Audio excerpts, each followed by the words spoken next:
Shalom, saudara yang kasih Tuhan Yesus Kristus. Selamat berjumpa kembali di dalam program Bible Study kita pada hari ini, di mana kita akan melanjutkan pembelajaran kita tentang posisi Yusuf yang masih ada di penjara. Kalau kemarin Yusuf mengartikan mimpi juru roti dan juru minuman raja, hari ini di pasal yang ke-41 kitab Kejadian menceritakan bagaimana mimpi Fir'aun itu yang akan diartikan oleh Yusuf. Peristiwanya seperti apa? Sebelum kita baca dan kita renungkan, kita pelajari, mari kita datang kepada Tuhan, kita minta tuntunan Tuhan, kita minta jamahan Tuhan, supaya bacaan kita bukan bacaan biasa saja, tetapi firman itu hidup menjadi rema di dalam pribadi kita, lepas pribadi. Kita sembah Dia, saudara. Kita sembah Allah yang luar biasa itu. Syukur bagimu Tuhan, syukur bagimu Allahku, syukur bagimu ya Bapa, ya Bapa. Kami bersyukur untuk segala keputusan-Mu. Kami bersyukur untuk segala rencana-Mu yang indah. Iralarapa shekeralarapa yararapa, iralarapa shekeralarapa yararararararara. Lebih dari yang telah ku pinta, lebih dari yang telah ku pikirkan, semuanya Engkau sediakan dalam hidupku.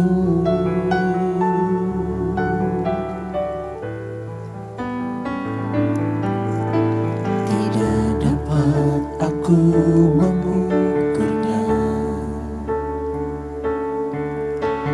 atau dapat aku menghitungnya.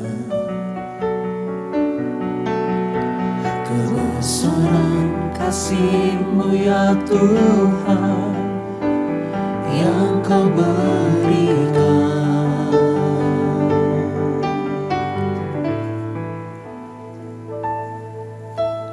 Ku bersyukur padamu, Kau Tuhan yang mengasihiku. Kaulah jaminan hidupku, hati-Mu ada bagiku. Ku bersyukur padamu, Kau Tuhan yang mengasihiku. Jadikan hidup ini lebih indah dan lebih berharga. Yes, Lord. Lebih dari yang telah ku pinta, lebih dari yang telah ku pikirkan, semuanya Engkau sediakan dalam hidupku.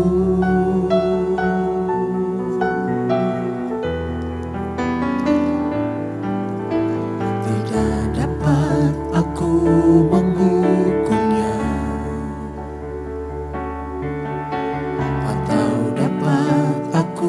menghitungnya,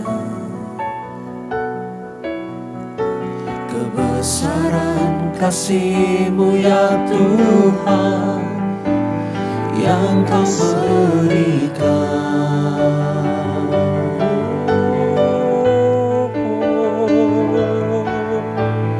Ku bersyukur padamu, Kau Tuhan yang mengasihiku. Kaulah jaminan hidupku, hati-Mu ada bagiku. Ku bersyukur padamu, Kau Tuhan yang mengasihiku. Kau jadikan hidup ini lebih indah dan lebih berharga. Ku bersyukur padamu, Kau Tuhan yang mengasihiku. Kaulah jaminan hidupku, hati-Mu ada bagiku. Ku bersyukur padamu, Kau Tuhan yang mengasihiku. Kau jadikan hidup ini lebih indah dan lebih berharga. Ku bersyukur padamu, Ya Tuhan, Kau Tuhan yang mengasihiku. amin. Kaulah jaminan hidupku, hati-Mu ada bagiku. Ku bersyukur padamu, Kau Tuhan yang mengasihiku. Kau jadikan hidup ini lebih indah dan lebih berharga. Kau jadikan hidup ini lebih indah dan lebih berharga. Kau jadikan hidup ini lebih indah dan lebih berharga. Haleluya. Kau jadikan hidup terpujilah Tuhan. Sungguh indah hidup bersamamu Tuhan. Sungguh indah hidup bersamamu Yesus. Kami menjadi berharga di mata-Mu. Hura lara bayara lara bayara lara lara.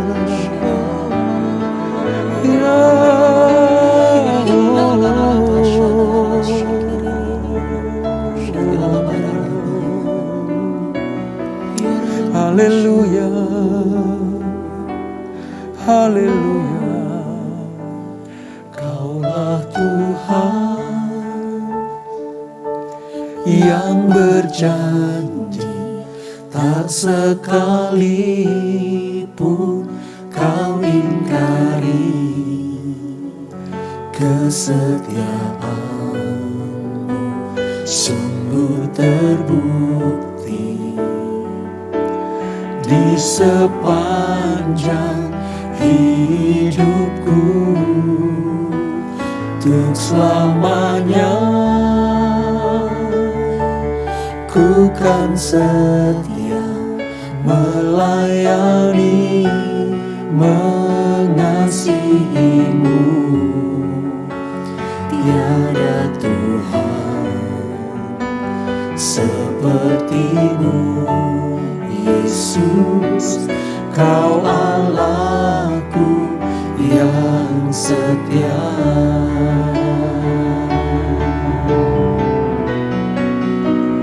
Kaulah Tuhan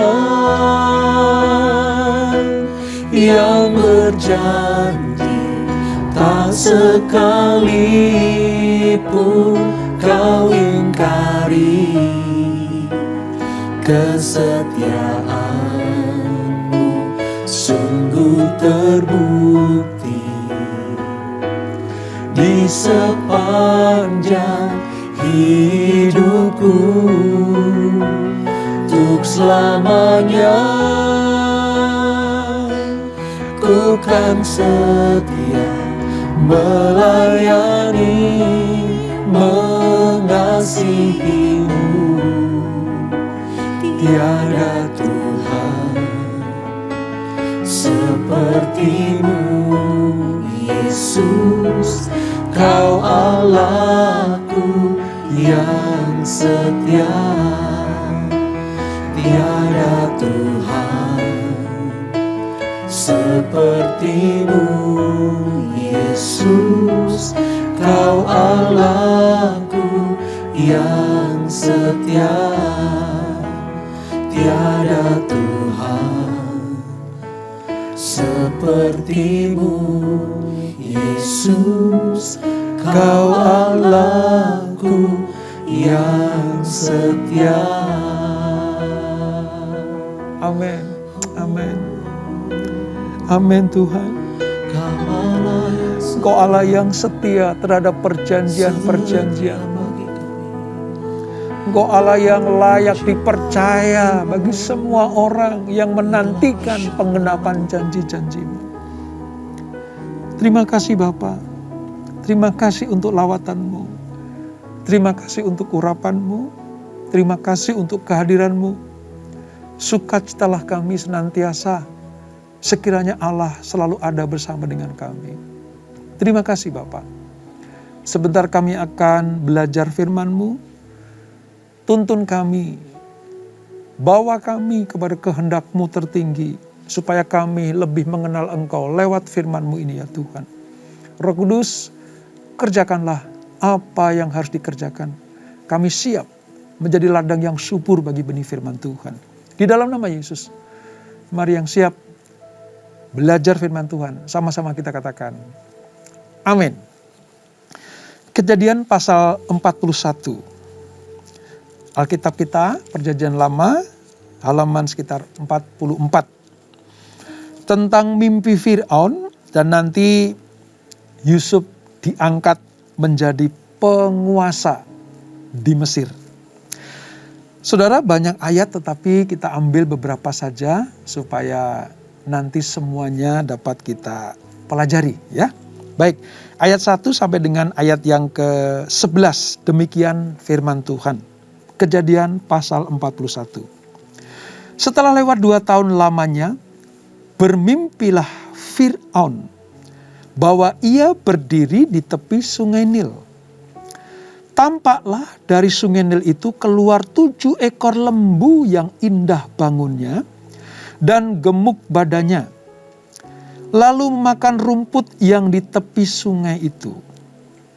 Kemudian tampaklah juga 7 ekor lembu yang lain yang keluar dari dalam sungai Nil itu, buruk bangunnya dan kurus badannya.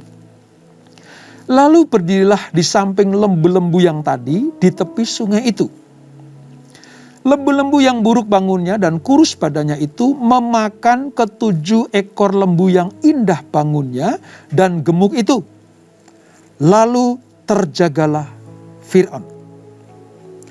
Ini mimpi yang pertama Fir'aun tentang 7 lembu yang gemuk dimakan 7 lembu yang kurus. Selanjutnya apa mimpinya, saudara? Setelah ia tertidur pula lah ia dan bermimpi kedua kalinya. Tampak timbul dari satu tangkai 7 bulir gandum yang bernas dan baik. Bernas itu memiliki biji yang ada isinya. Ya, bernas namanya. Tetapi kemudian tampaklah juga tumbuh 7 bulir gandum yang kurus dan layu oleh angin timur. Bulir yang kurus itu memakan ke-7 bulir yang bernas dan berisi tadi. Lalu terjagalah Fir'aun. Agaknya ia bermimpi. Ayat 8. Pada waktu pagi, gelisahlah hatinya. Lalu disuruhnyalah memanggil semua ahli dan semua orang berilmu di Mesir. Fir'aun menceritakan mimpinya kepada mereka. Tetapi seorang pun tidak ada yang dapat mengartikannya kepadanya. Lalu berkatalah kepala juru minuman kepada Fir'aun. Nah, rupanya ingat ya saudara, juru minuman yang sudah ditafsirkan mimpinya oleh Yusuf pada peristiwa pasal 40 itu rupanya ingat akan Yusuf. Dia berkata seperti ini, hari ini aku merasa perlu menyebutkan kesalahanku yang dulu. Nah, ini sadar kesalahannya. Waktu itu tuanku Fir'aun murka kepada pegawai-pegawainya dan menahan aku dalam rumah pegawai istana, pengawal istana, beserta dengan kedua kepala juru roti. Pada satu malam juga kami bermimpi. Aku dan kepala juru roti itu masing-masing mempunyai mimpi dengan artinya sendiri. Nah, jadi sampai di sini dulu ya saudara. Singkat cerita, Fir'aun mimpi tadi saya katakan ya, lembu yang gemuk dimakan lembu yang kurus. Berkas gandum yang bernas dan berisi dimakan berkas gandum, 7 berkas gandum yang tidak berisi atau kopong saudara. Nah, Fir'aun gelisah. Kenapa? Karena mimpinya sangat membuat dia gelisah. Dia tidak bisa tidur, saudara. Lalu dia panggil ahli-ahli mimpi, ahli penafsir mimpi di Mesir. Namun sebanyak yang dipanggil, sebanyak itu pula tidak ada satupun yang sanggup untuk mengartikan mimpi rajanya ini. Nah, apa yang terjadi? Juru minuman ingat, aku pernah mendapatkan murka raja tuanku. Lalu aku masuk ke penjara. Di penjara itu aku bersama dengan juru makanan atau juru roti bermimpi. Dan kami juga bingung, kami gelisah tidak bisa tidur. Tiba-tiba ada tahanan orang Ibrani itu menghampiri kami dan bertanya, mengapa gelisah, mengapa pucat wajahmu? Kami menceritakan arti mimpi kami kepada orang Ibrani itu. Lalu apa yang terjadi? Orang itu menceritakan, menafsirkan mimpi kami. Dan betul, 3 hari setelah ditafsirkan mimpi kami, terjadi seperti apa yang sekarang ini kami alami. Saya mendapatkan kemuliaan, dikembalikan posisi saya. Tetapi juru makanan atau juru roti itu digantung oleh tuanku. Singkat cerita, Yusuf dipanggil, saudara. Dikeluarkan dari tahanan, dari penjara itu. Untuk apa? Untuk menafsirkan mimpi-mimpi Fir'aun yang sangat menggelisahkan dia.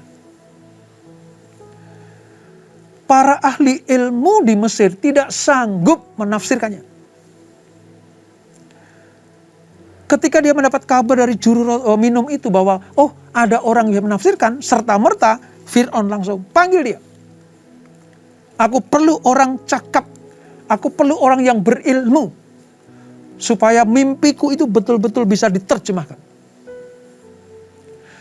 2 tahun Yusuf dilupakan. Penantian yang tidak sedikit waktu, saudara. 2 tahun itu kalau di penjara, itu saya pikir ya saudara, saya belum pernah sih saudara, tapi saya pikir sehari saja itu membosankan. Apalagi 2 tahun. 2 tahun dilupakan. Tapi sering saya katakan buat kita semuanya, kebaikan kita selalu menemukan jalan untuk kembali. Entah kapan waktunya, yang pasti dia akan kembali. Dengan cepat Yusuf dipanggil menghadap Fir'aun. Lalu minta ditafsirkan mimpinya.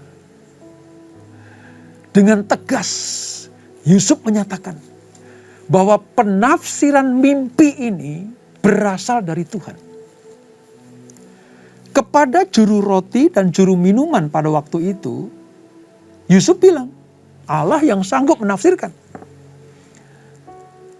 Demikian pula di depan Fir'aun, dengan tegas Yusuf menyatakan, Tuhanlah yang akan memberikan arti mimpi Tuanku Raja.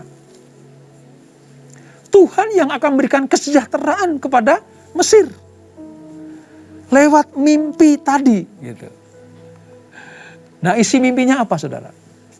Di ayat ke-9 sampai 24 itu penjelasan tentang arti mimpi. Ya, dari khususnya di pasal-pasal 20-an itu arti mimpi dari Fir'aun itu. Yusuf menceritakan kepada raja bahwa mimpinya berarti akan datang 7 tahun kemakmuran yang akan diikuti dengan 7 tahun kelaparan besar. 7 lembu yang gemuk dan 7 bulir gandum yang bernas itu melambangkan 7 tahun kemakmuran yang terjadi di Mesir. Tetapi sebaliknya, 7 lembu yang kurus kering dan 7 berkas gandum yang tidak berisi itu 7 tahun kelaparan besar. 7 tahun yang pertama akan merupakan masa kesuburan dan panen yang sangat berkelimpahan. Nah, namun tahun-tahun kelaparan akan datang. Kelimpahan bahan pokok makanan selama 7 tahun itu menjadi sebuah panen raya di Mesir. Tapi 7 tahun berikutnya akan terjadi paceklik pangan. Artinya sudah tidak ada lagi panen. Makanan masih ada, tapi sudah tidak ada panen. Itu arti mimpi Fir'aun. Nah, Yusuf itu sebenarnya tidak hanya sekedar menafsirkan mimpi. Tetapi hebatnya Yusuf, saudara. Dia juga memberikan jalan keluar dengan cara yang bijaksana. Memberikan nasihat yang sederhana. Untuk apa? Untuk di masa-masa 7 tahun kelimpahan, ya, lumbung-lumbung harus dibuka. Perbendaharaan panen harus dibuka. Tempat-tempat yang luas harus disediakan. Untuk apa? Untuk menyimpan masa-masa kelimpahan itu. Apa nasihat Yusuf kepada Fir'aun? Mari kita lihat di dalam ayat ke-33 sampai 36, saudara. 33 sampai 36. Oleh sebab itu, baiklah tuanku Fir'aun mencari orang yang berakal budi dan bijaksana, dan mengangkatnya menjadi kuasa atas tanah Mesir. Baiklah juga tuanku Fir'aun berbuat begini, yakni menempatkan penilik-penilik atas negeri ini, dan dalam ke-7 tahun kelimpahan itu memungut 1/5 dari hasil tanah Mesir. Mereka harus mengumpulkan segala bahan makanan dalam tahun-tahun baik yang akan datang ini. Dan di bawah kuasa tuanku Fir'aun, menimbun gandum di kota-kota sebagai bahan makanan serta menyimpannya. Demikianlah segala bahan makanan itu menjadi persediaan untuk negeri ini dalam ke-7 tahun kelaparan yang akan menjadi di tanah Mesir, supaya negeri ini jangan binasa karena kelaparan itu. Coba bayangkan saudara. Yusuf bukan hanya mampu mengartikan mimpi lewat anugerah Allah, tapi dia juga mengusulkan suatu strategi yang taktis menghadapi situasi yang mengancam Mesir. Sekali lagi, Yusuf adalah mutiara Ibrani yang menjadi berkat bagi orang Mesir. Seorang bijaksana yang memiliki kemampuan tinggi. Dia betul-betul sedang memperlihatkan dirinya orang yang dikasihi Tuhan, disertai Tuhan, diurapi Tuhan. Bagaimana dia dengan cerdik, bagaimana dengan hikmatnya dia menasihati Fir'aun. Tidak mudah saudara. Berbicara kepada raja biasa-biasa saja nih pembicaraannya. Tidak mudah, apalagi memberikan nasihat. Itu kalau bukan orang jempolan, gak bisa saudara. Saudara lihat sekarang.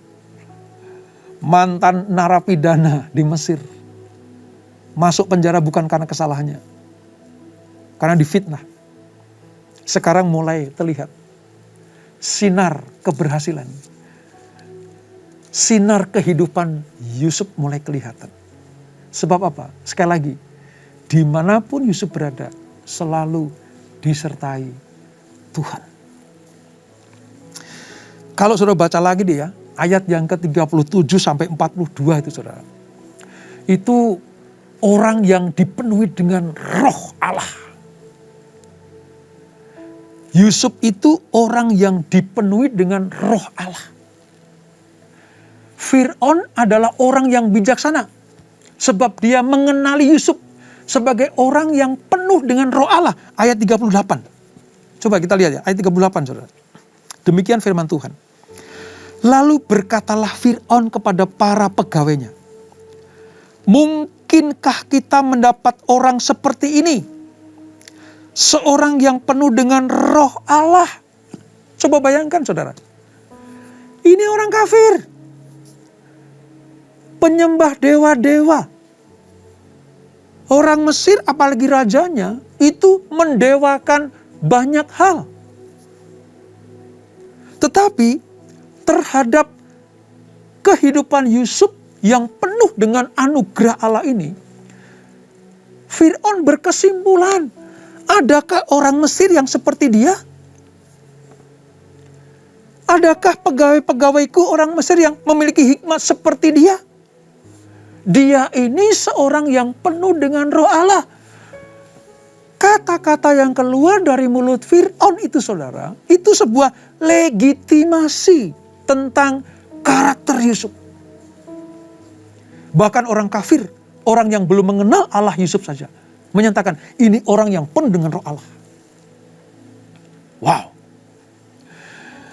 Terhadap mutiara Ibrani yang ada di Mesir ini, Fir'aun tidak main-main saudara.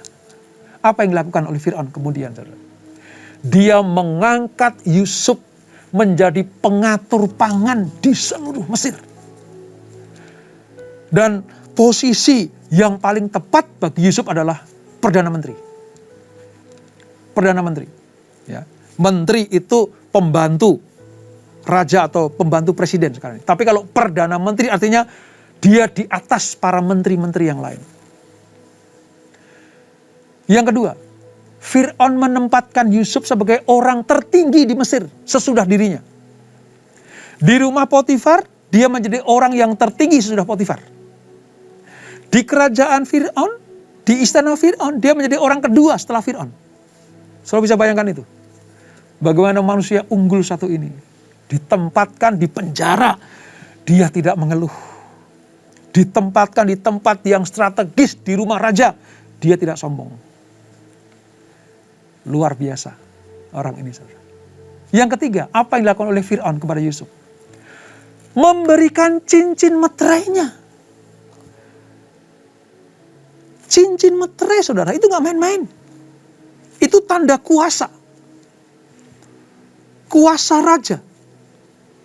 Orang yang memegang atau mengenakan cincin meterai itu, dia bisa mengambil keputusan yang strategis. Ini tanda kewenangan untuk memberikan kuasa kepadanya, untuk mengeluarkan keputusan-keputusan yang resmi. Saya nggak habis pikir, saudara. Satu orang Ibrani ini menduduki tempat yang tinggi di Mesir. Dan orang itu hanya Yusuf.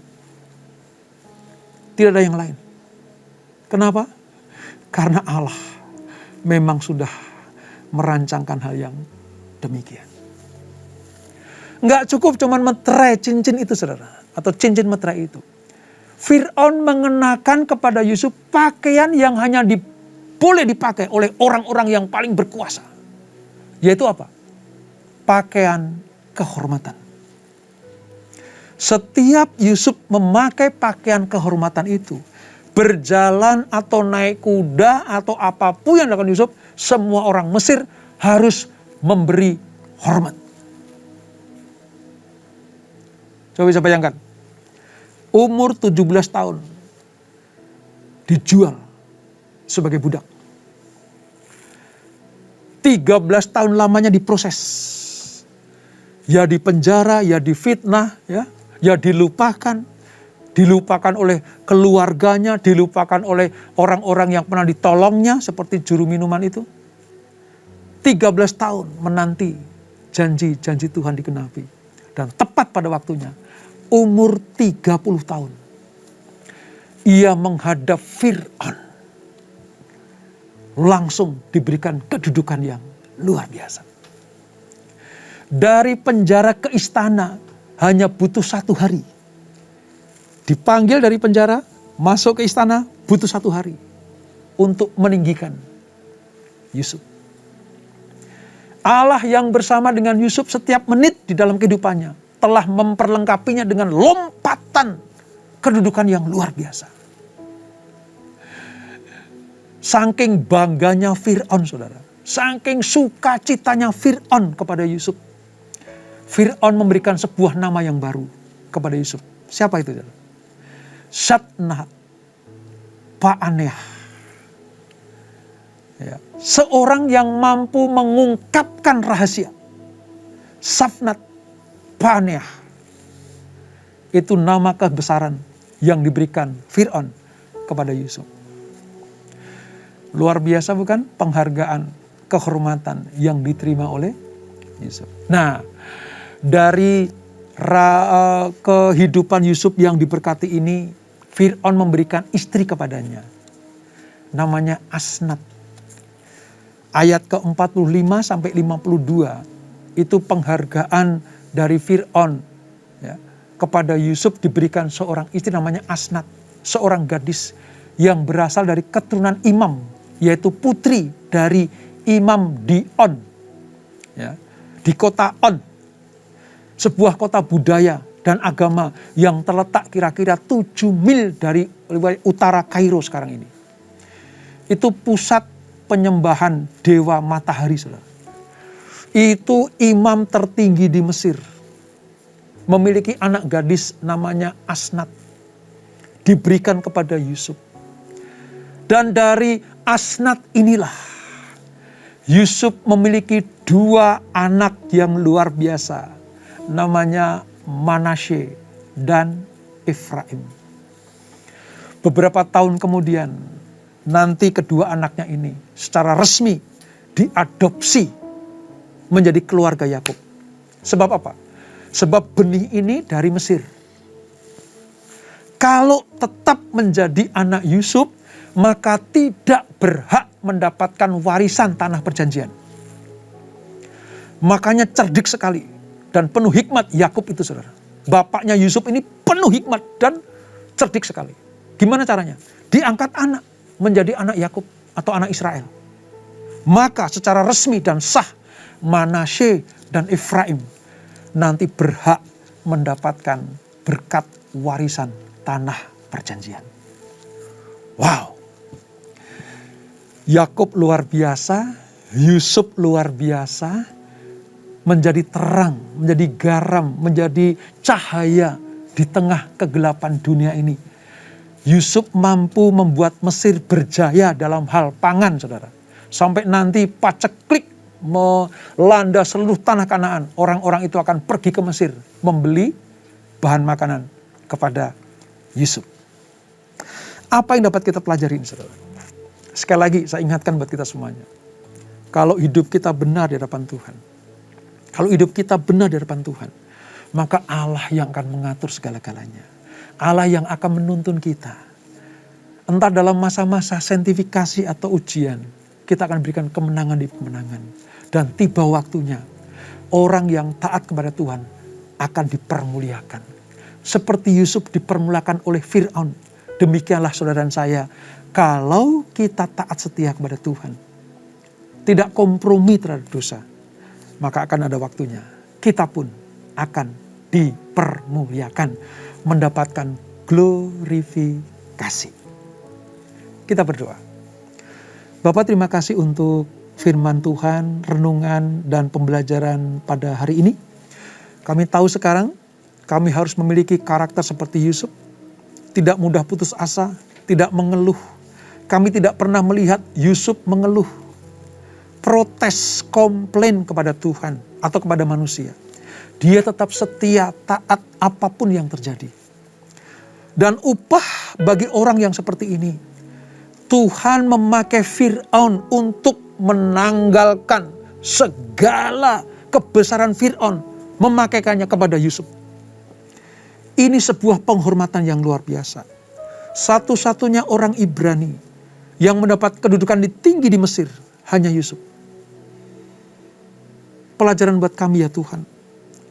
Ajar kami untuk tetap taat setia kepada Engkau. Supaya pada waktunya kami ditinggikan Tuhan. Kami diberkati Tuhan. Mendapatkan kemuliaan daripada Tuhan. Berkati anak-anak-Mu. Berkati mereka yang taat dan setia mengikuti Bible study ini. Kami percaya mereka akan semakin mengenal Allah yang kita percaya kita sembah itu. Berkati keluarga demi keluarga. Berkati usaha bisnis pekerjaan mereka. Berkati pelayanan mereka. Berkati masa depan mereka. Masa depan yang penuh dengan sukacita dan gilang gemilang. Sebelum kami berpisah, kami siapkan hati kami terima berkat yang daripadamu. Kekasih-kekasih Kristus arahkan hatimu kepada Tuhan. Terimalah berkat, kasih anugerah dari Allah Bapa yang berlimpah-limpah di dalam anaknya yang tunggal Tuhan Yesus Kristus. Dan persekutuan manusia dalam Roh Kudus menyertai kita semuanya. Mulai saat ini sampai Maranatha. Tuhan datang yang 2 kali menjemput kita semuanya.